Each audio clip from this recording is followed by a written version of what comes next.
Welcome to Queen in Charge, a prestigious academy where young adults learn the hard lessons of life through discipline and correction. Our stories here are purely fictional, crafted for reflection and education, not for real-life application. Please like, subscribe, and consider supporting us on Patreon as we share these journeys. Journal entry October 12th today. I'm experimenting with a new tool. A small recording device, sleek and modern. My hands are too sore to write, each knuckle swollen and aching from punishment fitting the mistake I made. Queen in Charge's scales always balance perfectly, and Ms. Misha ensures no imbalance goes unchecked. Her awareness is almost legendary.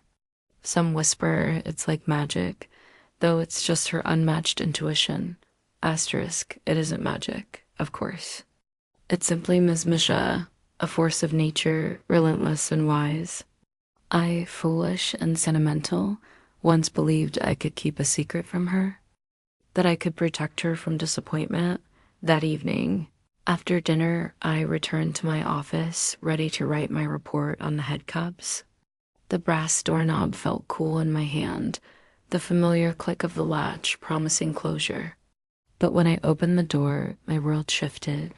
There she was, sitting calmly in my chair, bathed in the soft glow of my desk lamp. Her fiery red hair seemed to glow like a copper halo. She wasn't angry, not stern either, just terrifyingly at ease, as if she had been waiting for me all along.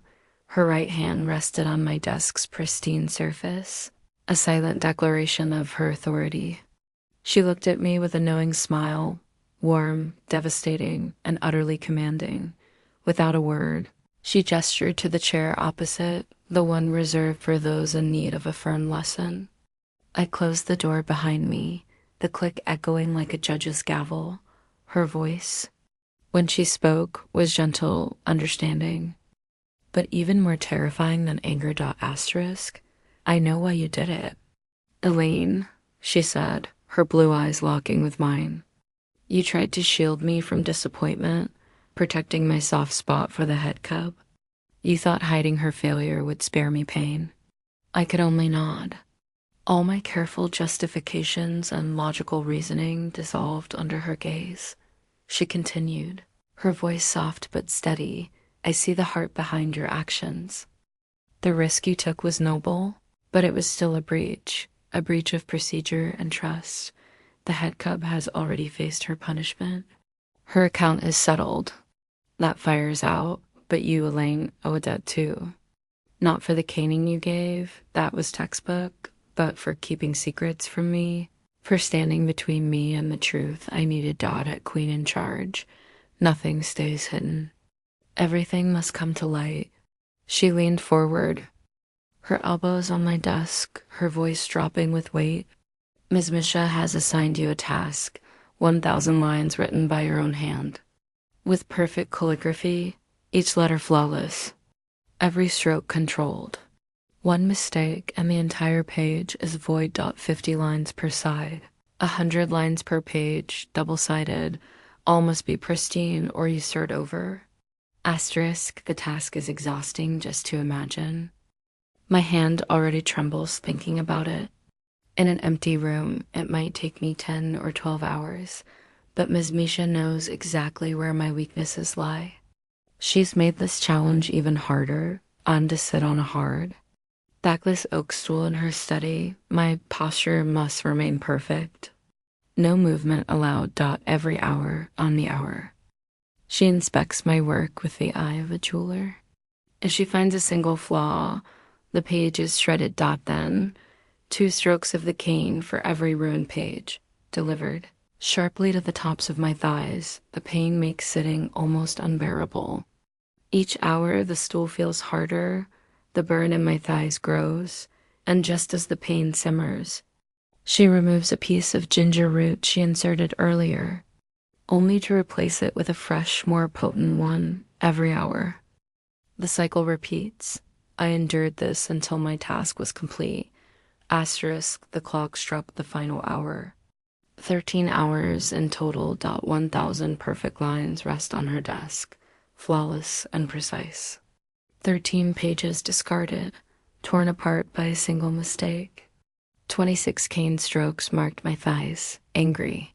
Overlapping stripes dot each stripe tells the story of a moment I lost control.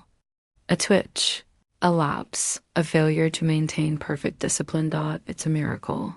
I could even stand when she finally dismissed me dot, and throughout those 13 hours, I felt her quiet presence, her careful hands removing the stinging ginger root. The brief, painful relief followed by the return of the burning heat dot with each fresh root. The fire grew stronger, deeper, wider, testing every ounce of my legendary self-control. I've never been so aware of my body, the muscles protesting. The throbbing in my thighs, the aching in my hands forcing me to speak into this little box instead of write. But the debt is paid. The breach healed, and trust, though altered, is restored. Queen and charge's scales are balanced once more. That I am utterly, completely spent. Asterisk after the recorder clicked off, silence filled the room. I stood still, letting exhaustion wash over me. Miss. Misha's dismissal had been simple and quiet. It is done, Elaine. You are dismissed. I nodded stiffly, my body aching as if it were one solid pain. Turning to leave, my movements were wooden, my mind blank. But before I could step away, her soft voice stopped me. Ella, I braced for another command, another lesson, but instead, I heard her footsteps approaching. Miss. Misha stood before me. Her face softened, no longer stern, etched with deep, sorrowful empathy. Her hand reached out gently, resting on my trembling arm. The contact broke the dam of pride I'd held for 13 hours. My composure shattered. A silent sob escaped, shoulders shaking, without hesitation.